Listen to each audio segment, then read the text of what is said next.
I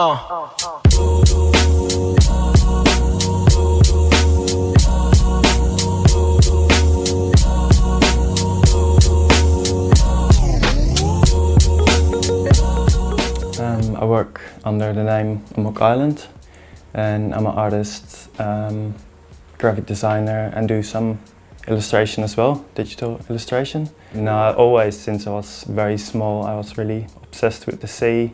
I always wanted to go on holidays to countries where I could be in the sea and snorkel and stuff like that. Took it out of space and niggas thought they lost me. I'm back like a chiropractor, B-boy survival rap. Just the animals you can find there are really unlike any land animals. You can really see the strangest animals that you cannot imagine ever existing on land.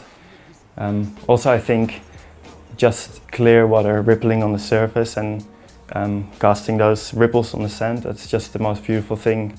I came across some dolphins a few times and sea lions as well, which is really awesome. I'm not really about whales and those kind of big fish. They're a bit, I don't know, they're not really my thing. I like the weird little critters more, but it's really amazing to swim with dolphins and see them in the wild. And yeah, a lot of times when you just hang around, they really come back and check you out, and you can hear their sonar when they swim up to you. They just swim around and are really interested in you. Faith over, it's a war going on. You can't fake being a soldier in the basement. Listen. I've been doing graffiti since '96, and already almost from the start I've painted my letters underwater or half underwater, or with like barnacles or stuff growing on them, or with the light ripples from water casting on my fill-in. So I've a lot of times got inspiration of just playing with that idea in my head. When I moved to this place and I had a nice studio and a big backyard, I thought, yeah, I'm gonna try to make some big letters and put them underwater and see how that actually would look, and just take nice photos of them. And yeah, I made some big molds out of MDF. And I went to the hardware store and looked on the back of the packet how to pour concrete, and I just tried it and it worked pretty well. I was pretty happy with how they came out. I meant to make them solid concrete, but they were just getting too heavy. They would have been maybe 200 kilos each if I would have chosen for just solid concrete. So I just decided to make it a bit easier for myself and fill them with styrofoam. So then they're half styrofoam now, so they're about 100 kilos each, so it was just carryable with some friends. Yeah, and they've been really starting to overgrown with algae and clams and sponges and all kinds of animals have made their home on them. So yeah, it's really interesting. I'm really looking forward to seeing what they look like in a few years. Hopefully, if I can still find them back. I just had an awesome trip to Sumatra, where I painted some walls in Banda Aceh.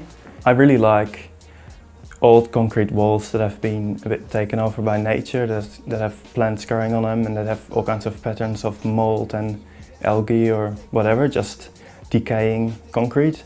I just like the idea of nature in a fight with what humans make. It's a terrible history of what happened to make it look that way. So I wanted to paint a few walls there, but I really made sure I asked all the people for permission, because I did not want to cause any bad vibes or anything. I really wanted to have permission from the people, just out of respect, because so many people died and there were huge mass graves and everybody knew people that died, and a lot of times you couldn't find the owners because everybody was dead.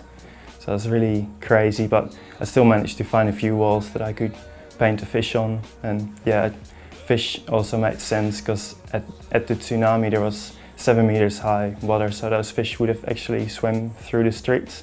That was a funny idea to paint fish there as well. And yeah, they did not understand what I was doing.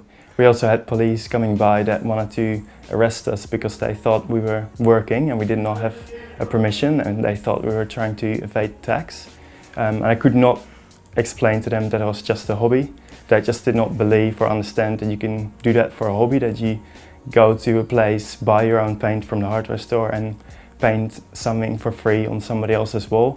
They just did not understand how that was possible, so yeah.